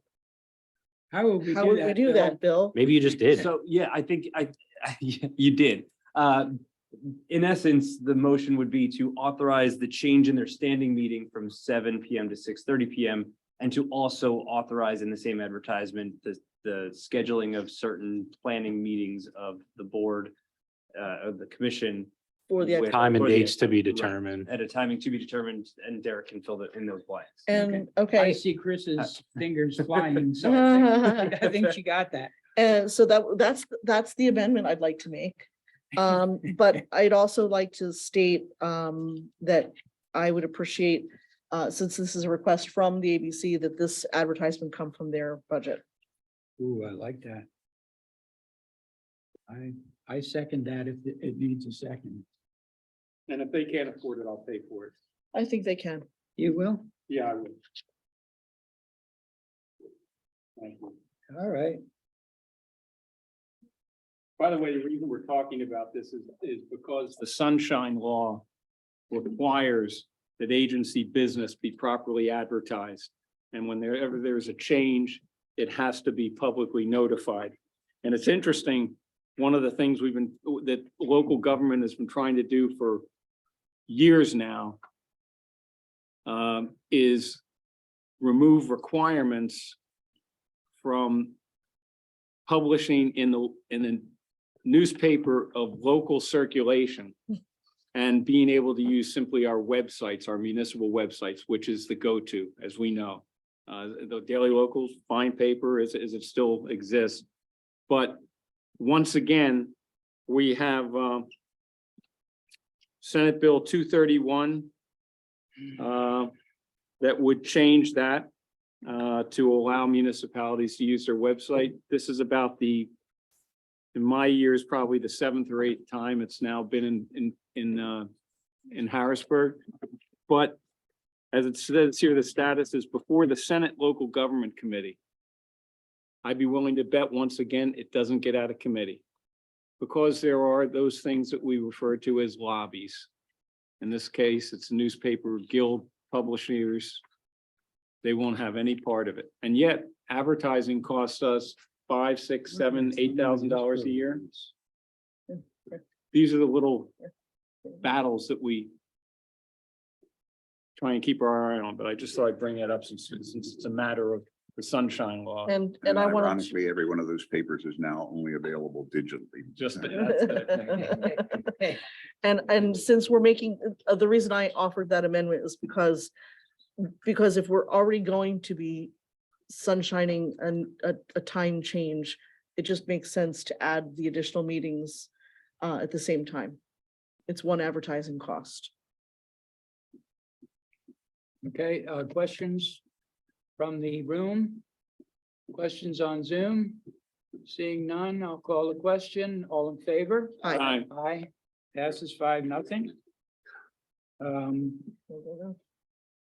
Okay, Mr. Chairman, I'd like to make a motion to release the escrow number 1 for 706 Hemlock Hill Lane in the amount of $65,925 of the requested $93,225. okay. Derek, we have something from Nate Klein, right? Yeah. Yes, this is pretty standard.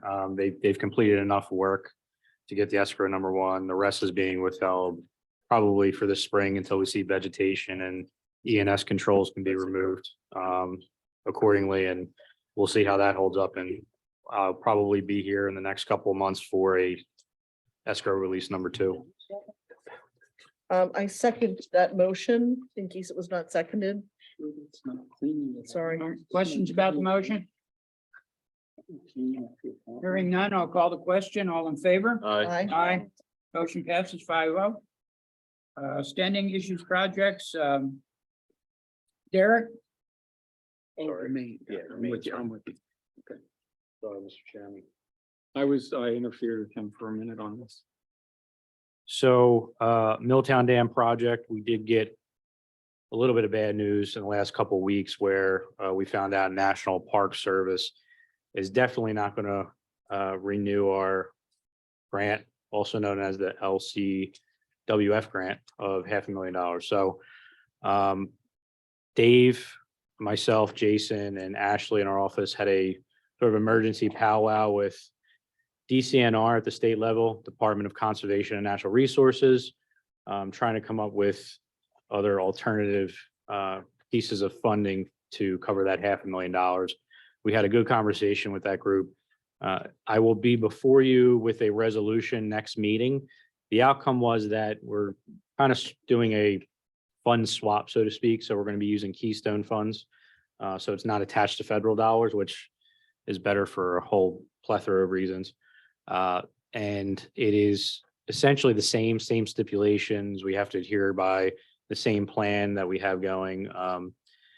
Again, this is not a new application process that we have to start. It is merely me writing a letter to the DCNR stating our intention to switch one funds out for the other, which I already did. And then the resolution, which will be before you on March 21st. And then that can give them a couple weeks, according to them, to quote unquote, swap the funds out and put us under the Keystone Fund program. And the good news about that is I've been told that they can simultaneously review our bid documents. So if they're reviewing the bid documents and we get the funding in place from that program, you know, if all goes well, I mean, we can have the bid documents out to the contractors by, I would think, before the end of April. So I actually think it was pretty good news for being bad news. Yeah. So it was a little bit less painful than I thought it was going to be. Dave, I'm not missing anything, am I, from that meeting? I mean, that was essentially the conversation. When will we hear from them as to whether they've been able to do the swap and we actually have the funds and? After we give them the resolution. So as soon as we pass that on March 21st, Okay, March 22nd, we would have that in their hand. And then they said they would need a couple weeks to fully kind of Great. swap it out. okay. Start the time frame that they would be looking at. I believe, Derek, the last one, their recommendation was they would start it as of January 1st, 2023. Retroactively start it and We then would give have a us to the end 3-year of, window. I believe it was to the end of 2025, but the good thing is if you're nearing completion or you're under, you can kind of extend it a lot easier than if you didn't break ground Yeah, yet. as long as we're going. Yeah. So that's the update for that. Hershey's Mill Estates, sewer line replacement, all the pipe is in the Yeah, ground. So yeah. that was a lot Pretty faster amazing. than I think anybody Pretty thought. amazing. We are going to be working on restoration work, obviously. But it went as well as can be expected for a project that messy and that big. And David lives near it, so I don't know if you want to comment on anything. No, I think the neighbors have been super tolerant of the disruption and Noise. and noise. That when they hit the granite and had to use jackhammers to lay the pipe. We're amazed how quickly it's been done, and we're looking forward to restoration, which actually could result in some improvement to some of the grading and so on around our development. So I thank the township for their I was out swift work. the end of last week with Mark Miller to see the project and It's a- meet the guys. It's a big deal out there. It's a big deal. They did a great job. I was surprised at how little width they were able to operate in. They won't have that much remediation to do. They took to down a the lot of properties. trees, so Yeah. that's the issue is what they decide to do as far as restoring, what does restoration look like? But New that's- walking trail. It was pretty noisy. Oh, we need another meeting. Yeah, It was pretty noisy. I'm sorry he's not here, thanks to the Bill and Margie Yeah, Geyer, they put up because a lot of red the stage the right there. trucks went right by their house. Oh, my. They put a fence up, a dirt fence, as they call it, to keep the ground. But I will say the contractors also did a great job, in addition to Marcus. I mean, when you go out for a project in your municipality and you have to take low bid, you're always crossing your fingers, but in this case, it These worked guys out know well. what they've been Yep, doing. yep. All right, we're getting to the bottom here. Any other matter from the board first? I want to bring up one item. Just give me about 2 minutes. I'm counting. All right, start. He is too. Then. We're now in election season. So there are 2 supervisor positions that are up for reelection or election. Now we start the primary season, the paperwork had to be filed. And as we move towards November. And one of the great magazines that municipalities receive, townships, is the Pennsylvania Township News that we get every month. And of course, this one's entitled Fighting Fraud and Corruption, but that's not the nature of my comment. In the magazine and under that particular article, there was a really good couple of statements, so that any of the residents, and I commend you for whoever it is that's put your hat into the ring, because I don't know who it is yet, who they are. These are 6-year terms, so 6 years that they've committed to by serving on a board like this. And it says, new supervisors can find themselves dealing with issues and responsibilities they may never have dreamed of, from contracts and the sunshine and right to know laws to land development, stormwater, and public meetings. There's so much to learn, and it can be overwhelming for the uninitiated. It's very common that a newly elected official doesn't have significant background in zoning, land use, planning, and the rights and obligations of the Pennsylvania Municipalities Planning Code or the separate subdivision land development ordinance or zoning, second-class township code, et cetera. There's a lot to learn. And so for those folks that are out there that are going to be campaigning, I have three tips, 3 tenets for you. for new supervisors. One, always keep your eyes on the future in all decisions. Number two, individual citizens' rights and input is important, but it always must be considered in the context of the whole community. And number three, leave your politics at home. There is no place, no productive place for politics in local government. So whoever you are out there, thank you for putting your hat in the ring. Good luck to you. I'm listening to the. Thank you, Mike. Mr. Chairman, because it doesn't look like there's a line for public comment, I'd like to make my favorite motion. What's that? I'd like to make the motion to adjourn. Second. Oh, my God. Mike did. We are adjourned.